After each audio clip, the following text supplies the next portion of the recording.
पिछले कुछ दिनों से आप देखिए तो आपको बहुत सारे नंबर्स ऐसे दिखेंगे जो बहुत कन्विंसिंग है। पहले तो एफआई की बात कर लेते हैं, जो मार्केट में लगातार मार्च से अगर आप डेटा देखेंगे तो नेट बायर है और इस समय तक टोटल लगभग 60,000 करोड़ रुपए की बाइंग हो चुकी है। किसी को पता नहीं चला, हल्के हल्के उन्होंने 60,000 करोड़ का माल अंदर कर लिया है। और केवल एक सेक्टर का मैं जिक्र करूं कि 10,000 करोड़ के आईटी शेयर तो म्यूचुअल फंड ने अंदर कर लिए हैं, धीरे से एकदम पता नहीं चला, स्टॉक अभी वहीं पे खड़े हुए हैं। तो ये नंबर से कॉन्फिडेंस दिलाते हैं कि वो लौट के आए हैं और उन्होंने अच्छी बाइंग की है। दूसरा नंबर आपका जो इकोनॉमी से रिलेटेड है, जिसको लेके बहुत चिंता करते हैं, वो जीडीपी था। जीडीपी में अपग्रेड होना अपने आप में बहुत बड़ी बात होती है। Q4 के नंबर देखिए, वो जो मार्केट एक्सपेक्ट करके चल रहा था उससे बेटर आए हैं। एनुअलाइज नंबर भी 0.1% बेटर आया है और ये होप की जा रही है कि जो इस वक्त आप जीएसटी का नंबर देखिए, पीएमआई का नंबर देखिए, फॉरेक्स रिजर्व देखिए, क्रूड देखिए, आप सब ये इंडिकेट कर रहे हैं कि ये साल और बेहतर जाने वाला है। और इन्फ्लेशन भी 4.7 पे, जो काफ़ी लोएस्ट पे है और बहुत कंफर्ट दे रहा होगा आरबीआई को। तो ये सारे नंबर इस तरफ इशारा कर रहे हैं कि हम एक बहुत अच्छी सिचुएशन में खड़े हुए हैं और हमें घबराने डरने की ज़रूरत नहीं है, क्योंकि हमारा खजाना भी काफ़ी बड़ा, अगर करेंसी भी थोड़ा बहुत ऊपर नीचे होता है तो हम करेंगे। दो नंबर मैं आपके साथ और शेयर करूंगा, उसके बाद फिर हम लोग डिस्कशन करते हैं। एक जो कैपेक्स की बात करते हैं, जिससे इकोनॉमी का मोमेंटम बनता है, जिसको हम कहते हैं स्ट्रक्चरल चेंज है। भारत सरकार का आपने बजट में सुना ही होगा, 10 लाख करोड़, उन्होंने 37% की ग्रोथ के साथ नंबर अनाउंस किया था। प्राइवेट कैपेक्स का नंबर भी 25 लाख करोड़ का है। ये बहुत ही बड़े नंबर हैं। और कैपेसिटी यूटिलाइजेशन, यानी कि जो देश भर में जो भी इंडस्ट्री फैक्ट्रीज चल रही हैं, वो जो उनका एक नियर ऑप्टिमम लेवल होता है वहां तक पहुंच गई। 73-75 के ऊपर जब जाने लगते हैं तो आदमी फिर नई फैक्ट्री लगाने के बारे में सोचने लगता है। तो वो भी अगर ऑप्टिमम लेवल पे चल रहा है तो आपकी इकॉनमी बहुत ही स्ट्रांग और मजबूत पायदान और खंभों पे अवलंबित है। तो इसी पे हम बातचीत करना चाहते हैं। इतनी तारीफ कर दी, सब ठीक है क्या? मुझे तो लगता है आपने कम ही तारीफ करी जितनी और करनी चाहिए। आप थोड़ी आप करिए फिर। मैं आई थिंक जो जितना हम रिसर्च आप इस बाजार को कैसे अप्रोच करें? इतने सारे अच्छी चीजें हमने बता दी जी, आप कैसे अप्रोच करें? हमारा अप्रोच काफ़ी समय से एक ही है। जैसे हम बात करते रहते हैं, आवाज़ अड्डा पे भी आप काफ़ी डिटेल डिस्कशन करते हैं हर हफ्ते। तो बाजार के बारे में कोई शंका नहीं थी, बल्कि जब बाजार गिरा हमें तो अपॉर्चुनिटी लग रही थी तब भी और अभी भी। और उस समय हम कहते थे कि बाजार का लेवल देख के निफ्टी अगर 16,800 पे आ गया तो सिर्फ इस वजह से कि निफ्टी गिर गया, ये कोई रीज़न नहीं है कि आप डर के बेच के माल निकल जाए कि हो सकता है और गिरेगा तब मैं ले लूँगा। आई थिंक जिसने उस समय वो किया उसने गलती करी। और अब भी मैं कहूँगा जो अंडर एलोकेटेड है या ये वेट कर रहे हैं कि अब बाजार गिरेगा तब मैं आ जाऊँगा, वो भी गलती कर रहे हैं। तो ये समय है, जैसा डेटा इंप्रूव हो रहा है, वैल्यूएशंस एक रीजनेबल रेंज में है, एफपीआईज की बाइंग है, लिक्विडिटी है, पार्टिसिपेशन बढ़ा है। जब आप देखें जनवरी फरवरी मार्च में पार्टिसिपेशन था ही नहीं मार्केट में, एकदम ड्राई मार्केट था। मतलब 10,000 शेयर ट्रेड नहीं होते थे small cap mid cap stocks के, और अब वही स्टॉक्स लाखों शेयर ट्रेड हो रहे हैं। तो मतलब पार्टिसिपेशन बढ़ा है, इन्वेस्टर इंटरेस्ट आया है, एफपीआईज का, डोमेस्टिक इन्वेस्टर्स का, फंड्स का।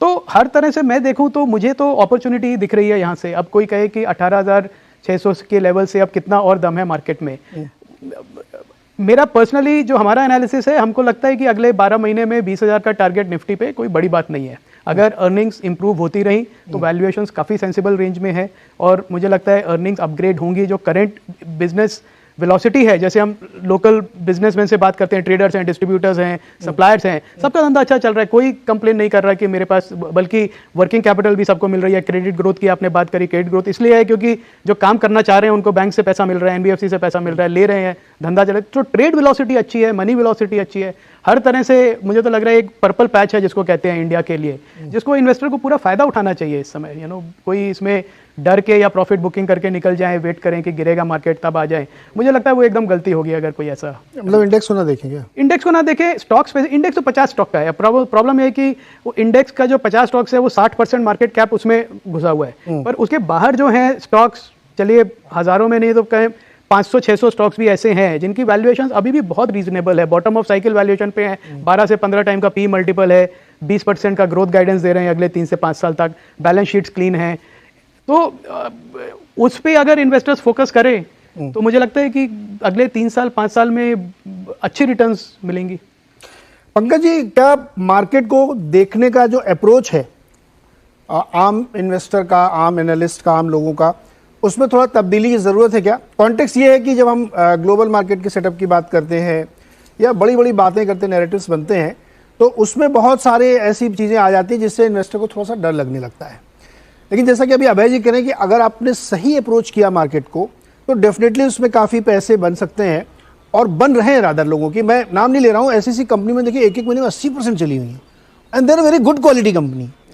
एक का तो मैं नाम ले सकता हूँ, मैं स्टॉक वाइज नहीं, मैंने फेडरल बैंक के मैनेजमेंट से बात की, उन्होंने कहा मैं इंडस्ट्री से अच्छी क्रेडिट ग्रोथ करके ना दिखाऊं तो मेरा नाम बदल देना। आप इतने कॉन्फिडेंट हैं कि मैं सबसे बढ़िया ग्रोथ करके दिखाऊंगा, और आप अभी भी देख लिया मैंने 25% कॉर्पोरेट ग्रोथ की है उनकी।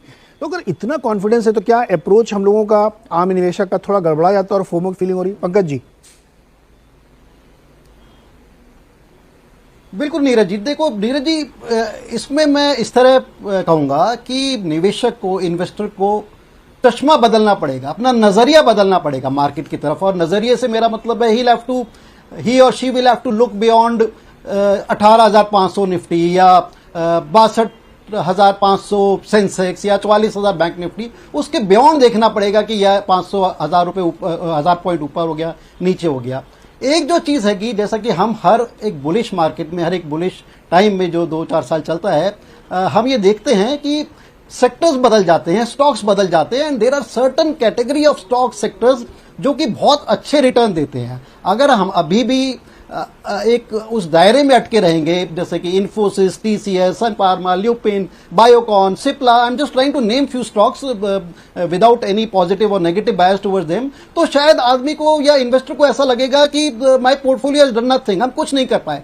हमें ये नहीं भूलना चाहिए, जो रिकवरी हमें पिछले 6-8 महीने में या पिछले 1 साल में जो देखने को मिली है, इट्स अ के शेप रिकवरी। और हम के शेप रिकवरी का मतलब ये है कि कुछ एक सेक्टर्स, कुछ एक पर्टिकुलर स्टॉक बहुत अच्छे परफॉर्म करें और कुछ एक सेक्टर्स, कुछ एक स्टॉक्स परफॉर्म नहीं करें। और ये जो के शेप रिकवरी है, बेसिकली इसमें जो देखा जा रहा है कि जो अच्छी कंपनी है, say something like rich are getting richer, and maybe जो एक कभी रूरल इंडिया में अभी हमारे को वो थ्रस्ट देखने को नहीं मिला है। जैसे कि हम ग्लोबली अगर देखेंगे, आप पिछले दिनों शायद कुछ समय के लिए जो लुई विटॉन, जो सबसे महंगे आइटम वर्ल्ड में बनाता है, जो उनके ओनर थे, he became the richest man in the world. That shows कि ये जो के शेप रिकवरी है पूरी ग्लोबली है, नॉट जस्ट इन इंडिया। तो उस नजरिए को देख के अगर हम बाजार पे चलेंगे तो डेफिनेटली अच्छा पैसा बनेगा, अच्छा पैसा बन रहा है। Just to give example, just to sort of give example, पिछले दिनों हमने देखा जो लार्ज कैप आईटी के जो रिजल्ट्स आए, काफी चैलेंजिंग रिजल्ट थे, और उस ब्रश से जनरली एक थोड़े दिन के लिए सेंटीमेंट हो गया कि IT is out of favour, technology is out of favour. That was not to B.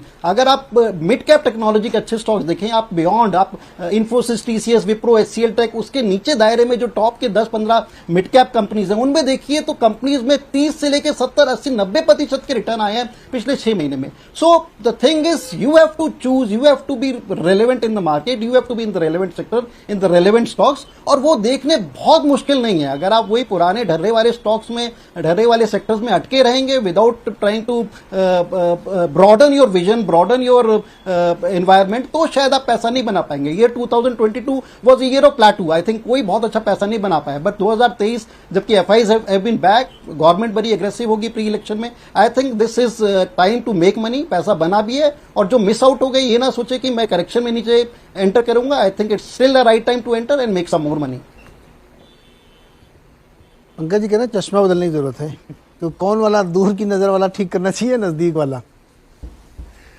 Neeraj ji, अभी तो चश्मा आपने पहना हुआ है तो मीडिया की लेंस को बदलने की जरूरत है, मुझे तो लगता है। तो भगवान, मतलब हमारे ऊपर ही आरोप लगा दिया आपने, तो गजब है। बताइए।